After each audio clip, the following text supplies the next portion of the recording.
Salam Pintar Indonesia. Kali ini kita sama-sama akan membahas mengenai penulisan kata, unsur serapan, dan penulisan tanda baca.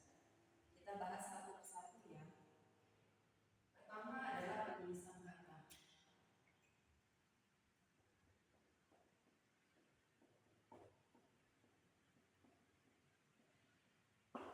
Dalam penulisan kata ada 3 yang akan kita bahas. Yang pertama adalah kata dasar, kata berimbuhan, dan yang ketiga adalah gabungan kata. Nah, sekarang kita akan bahas dari yang pertama ya.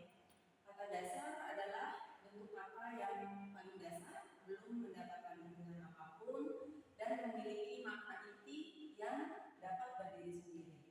Contohnya adalah makan, tidur, dan lain-lain. Yang kedua, kita akan membahas kata berimbuhan. Kata berimbuhan ini terdiri dari awalan.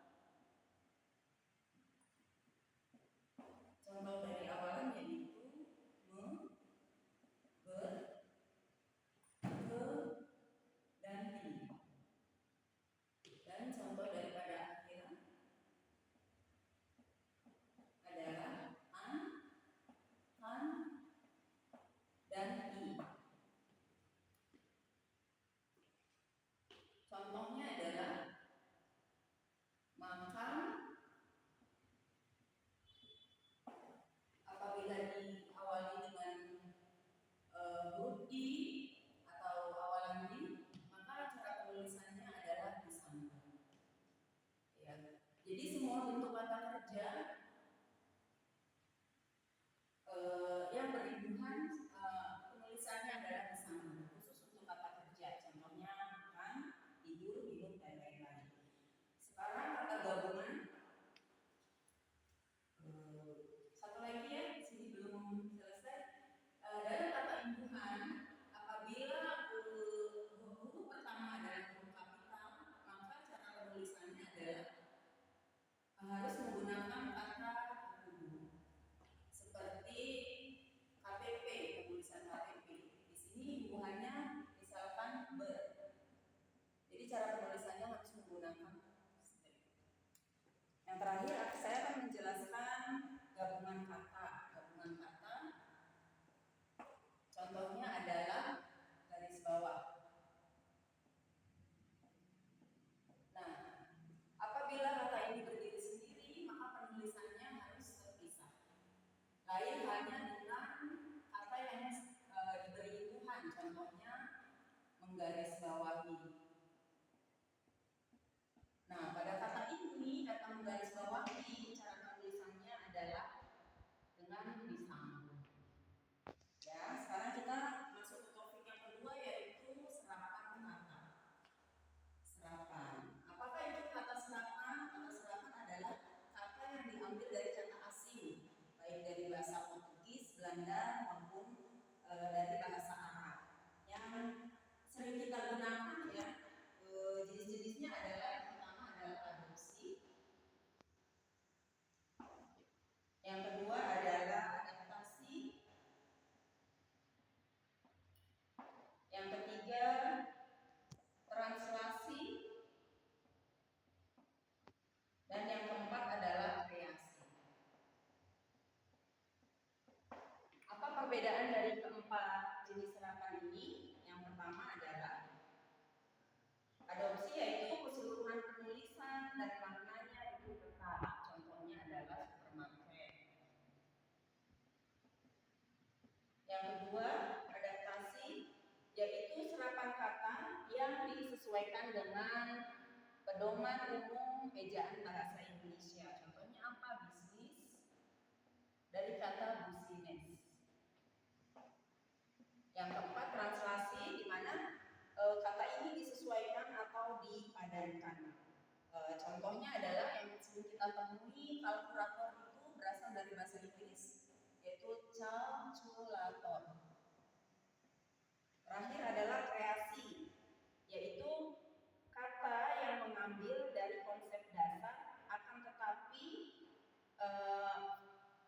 fisiknya ini katanya itu tidak mirip. Contohnya apa yang sering kita ketahui, suku cadang berasal dari kata spare part.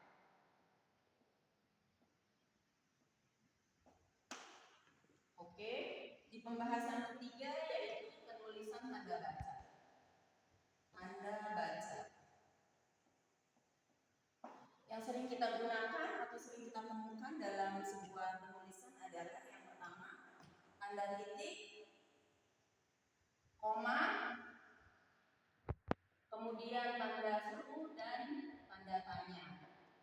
Saya berharap keempat tanda ini kita semua sudah sering gunakan ya, jadi bisa menggunakan se-efektif mungkin. Yang akan saya bahas di sini adalah tanda-tanda yang jarang ditemukan, akan tetapi sangat penting ya. Contohnya adalah garis miring. Garis miring biasanya untuk kepala surat atau kop surat. Yang kedua adalah penghubung, yang biasanya untuk menggabungkan suku kata yang terpisah. Contohnya apa? Jalan-jalan. Yang ketiga, kata pisah. Ini lebih panjang ya tandanya daripada kata penghubung, yaitu untuk membatasi sisipan. Apa itu? Contohnya Senin sampai Rabu. Oke. Yang selanjutnya adalah tanda kurung, yaitu fungsinya untuk memperjelas kata supaya katanya lebih jelas. Yang keempat adalah kurung siku, yaitu untuk biasanya untuk koreksi. Selanjutnya titik tiga atau elipsis, yaitu untuk kalimat yang terputus-putus. Keempat adalah apostrof atau penyingkat kata. Biasanya untuk tahun, semisal tahun 1999, cara penulisannya adalah apostrof lalu 99. Nah, ada lagi petik tunggal, yaitu untuk mengapit petikan lainnya. Fungsinya untuk mengapit, dan yang terakhir adalah petik dua. Biasanya digunakan untuk dialog. Demikian tadi penjelasan dari saya, semoga bermanfaat. Billahi taufiq wal hidayah. Wassalamualaikum warahmatullahi wabarakatuh. Salam Pintar Indonesia.